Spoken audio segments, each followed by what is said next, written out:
everybody, welcome back to the Chaotic Little Book Corner. My name is Acacia. Today, it has been a minute since I sat down with all of you guys and just talked to you guys about books. I talked to you about books in the spring book tag, and I have another video this week where I talked to you guys about books, but for the most part, it's been pre-recorded. So I'm very excited to be back and, recording again. And the hope is that we're going to get back to 4 videos a week this week. That is the hope. Wish me luck. There's a lot happening. So today I want to do my mid-month April? Oh my god.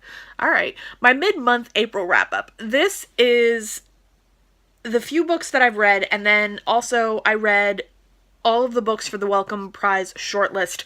Down below I will link the video where I talk about a review of all 6 of those books.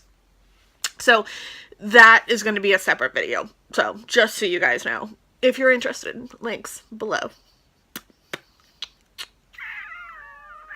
Yeah, so the books that I read 2 books from publishers and then 3 books that I had on my own shelf. So I think I did pretty well. So the first book that I read was this. This is West Virginia by Joe Halstead, and this is from Unnamed Press. Now, they have sent me 3 books for review. This is the first one that I've read so far. I'm loving their books, and I'm really, really impressed, and I cannot wait to keep working with them. I am so impressed. So this one is a story about a gentleman named, I want to say Jamie is how they pronounce it. Jamie has just had a death in his family. His father committed suicide, and he is trying to get his life together, and he's trying to figure out how the world works and how everything is going to kind of go from here on out now that his life has changed, and he's in this really massive kind of shitty situation in his life, and he's really not doing that great. He's not that much of an adult, but he's trying to be an adult, and it was a really interesting and really honest look at the relationship between a son and his father, and also a son and a mother and a brother and sister, and it was just really, really interesting to watch the family dynamics unfold and to hear about the story of love and loss and all of those good things. I highly enjoyed it, and I will be talking more about this in a review with the other 2 books from Unnamed Press. Eleanor Ulfent is Completely Fine by Gail Honeyman. I read this one within 2 sittings. It's really, really well loved already. I don't even know how I destroyed it as much as I did. This is a ARC copy of a book. I will be reviewing it fully in its own video first week of May when it actually launches, and also the week of Mental Health Awareness. So I was contacted by the publisher, the Canadian Random House, and I was really, really excited to get into this. This is about a young woman named Eleanor. She is a complete oddball, very, very strange, very, very quirky, definitely has some mental health issues. She ends up falling in love with a gentleman that she comes across in the street, and the story kind of goes from there. It's a bit of a rom-com. It's really fun. It's really easy to read. It's a great little story, and it really kind of depicts how a person with mental health issues can still be loved and can still find love, and can also really try and learn about themselves and others, and help is a really big topic in this. So the idea of help from others outside of themselves, help from their own self. It's really a really fun book, and I really enjoyed it, so full review will come on that. Alright, It Can't Happen Here by Sinclair Lewis. So this is the story of a megalomaniac. No, I'm totally kidding. But basically, yes. This is a cautionary tale about the fragileness of democracy and how things can change and be shifted when a person of a more single-focused reign kind of come over. What happens when democracy kind of goes out the window and a single person tries to run it in a dictatorship kind of feel, making people that are of the opposite party agenda evil, or trying to make the press look evil, or trying to control the press. It was really hard to read. It was really, really gut-wrenching, and it really changed a lot for me because it's kind of scary to think that we've been warned that this might happen, and things still may be going in that direction. My hope is that I am wrong and that things are not going to go in that direction and that everything will be fine.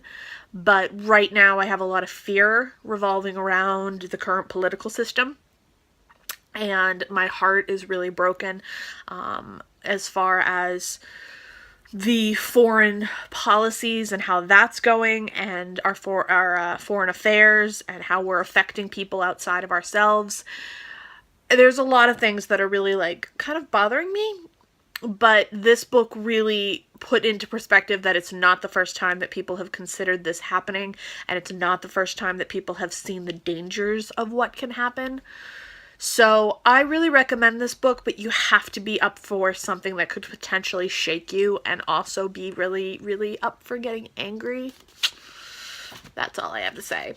And then I read the 2 other Daphne du Mauriers that I own. I now have to get Frenchmans Creek. I don't know what happened this month, but I just decided I'm going to read Daphne du Maurier, and then ta-da. In the try chapter tag, I asked, one of my ones I was questioning about was My Cousin Rachel, and a few of you agreed that that would be a good one to read. And also the first chapter just really inclined to me. And then Jamaica In, I just picked up on a whim one day, and I very much enjoyed it. Jamaica In is the story of a young girl. I want to call her Mary. I think that's right. And she is 23, 24 years old, something like that. And her mother has just passed away. Her father passed away long ago, so she's newly orphaned, and she goes to live with her aunt and uncle in Jamaica Inn, and things are not as they seem. Her aunt has changed very much in personality. She is now a very sad and depressed and fearful woman, and her husband is very, very intimidating and scary, and the story just kind of unfolds from there, following different little secrets and things of that nature. I don't want to give too much away, but the one thing I will say about this is I like Rebecca better, but this one was really good, and it did hold up to Daphne du Maurier's thriller ideals. Yeah, she's so good at writing thrillers. I really, really appreciate what Daphne du Maurier does with a good thriller and some gothic edge to it. And then this is My Cousin Rachel by Daphne du Maurier. This one I really, really enjoyed. I almost liked this as much as I liked Rebecca. Almost, but not quite. This one is the story of a gentleman who his caretaker goes off to be away from his home in, I believe, Cornish, and this man goes off and he has no interest in being a husband. He just wants to garden, and he meets this woman, Rebecca, who is his cousin, and falls in love, and things begin to get weird and change, and the young man is still at home, and he's reading letters from his caretaker as he's overseas with this new woman. Things get weird. There is a shift in the life of his caretaker, and Rebecca ends up coming to their home, and things get even weirder from there. I think that's the best way to explain it. I'm not really sure, because I'm really trying not to give anything away, but this is going to be coming out as a film, so I'm like stoked now, because now that I've read it, I'm like, ooh, how will they do this? I'm so excited. So yes, that has been my mid-month wrap-up. Right now, what I am reading, I have a lot of books I'm reading, but the one that's just sitting right here next to me is this. The Border Paradise, and it's by Esme Wang, and so far I'm really enjoying it. I think it's beautiful. It's really well done. It's got a gothic element to it as well. It's kind of creepy, eerie, and definitely an interesting conversation about madness. So there's that. Alright guys, I will see you guys in my next video, and I'll talk to you soon.